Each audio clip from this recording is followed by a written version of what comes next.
Welcome back guys. आज हम पढ़ेंगे on the pleasure of ignorance. ये लिखा किसने? रॉबर्ट लिंड ने लिखा है। और यहाँ पे इग्नोरेंस का मतलब क्या है? इग्नोरेंस डिनोट किया है इनकम्प्लीट नॉलेज के लिए।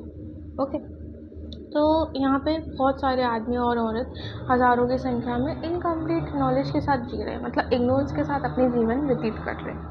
ओके, उनको नहीं मालूम है कि जो थ्रस वर्ड है और जो ब्लैक बर्ड है, उन दोनों के गाने में क्या अंतर होता है, क्या डिफरेंस हो सकता है। क्यों? क्योंकि उन चीज़ों को हम नोटिस ही नहीं करते हैं। ठीक है। और क्या कभी आपने कुकू को गाते हुए देखा है? नहीं।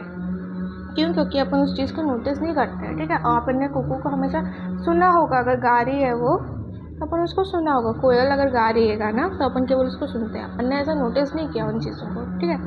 अब पता है, पोएट कहता है कि जो इग्नोरेंस है वो भी अपने आप में एक फन है। क्यों? हमें चीज़ें नहीं पता है तो अपने अंदर क्यूरियोसिटी होती है, हम उन चीज़ों को डिस्कवर कर सकते हैं। ऑप्शन है अपने पास, हम जब भी नोटिस करेंगे उस चीज़ को, हमारे लिए वो नई चीज़ होगी, क्यूरियोसिटी लेके आएगी, डिस्कवरी लेके आएगी। ओके, तो कुकू है। अब कुकू के बारे में एक क्राइम है कि भाई वो क्राइम करती है। क्या क्राइम करती है? वो अपने घोंसले में अंडे नहीं देती। ठीक है, वो अपने घोंसले में अंडे नहीं देती, वो दूसरे के घोंसले में जाकर अंडे देती है। और जब उसके बच्चे हो जाते हैं तो जो दूसरे की बर्ड्स के अंडे होते हैं वो उसको फेंक देती है, उनको एक तरीके से मार देती है। ठीक है, तो ये क्राइम करती है कुकू। अब ये भी क्राइम हर किसी को तो नहीं मालूम होगा। ठीक है।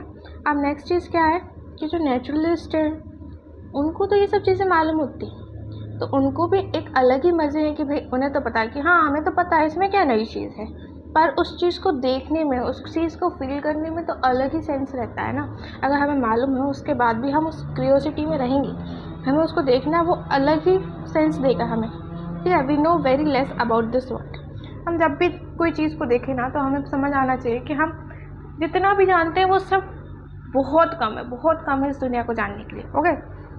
अ लेडी, पूनम का चांद, तो एक लेडी होती है, वो पूछती है कि पूनम का चांद क्या सेम डेट को हर महीने आता है? भाई जब उसको नहीं पता है तो वो पूछ रही है, भाई उसको एक्साइटमेंट होगी जानने की। पर जिसको पता है वो भी उस चीज़ को जब देखेगा, पूनम के चांद को देखेगा, पूरे चांद को देखेगा, तो उसे भी सेम एक्साइटमेंट रहेगी। ठीक है। तो अपन को मालूम हो तो भी और ना मालूम हो तो भी एक्साइटमेंट अपनी सेम रहती है। तो एक फ्रेंच राइटर है मॉन्टेन। अब वो क्या है, उनकी मेमोरी थोड़ी वीक है। वो कहते हैं कि मेरी मेमोरी वीक है, पर उससे मुझे ये फ़ायदा है कि मैं जब भी कुछ पुराना भी पढ़ूँ ना तो मुझे वो नया जैसा फील होता है। ठीक है।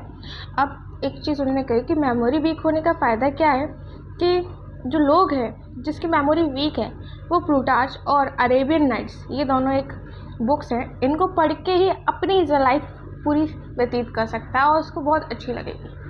ओके।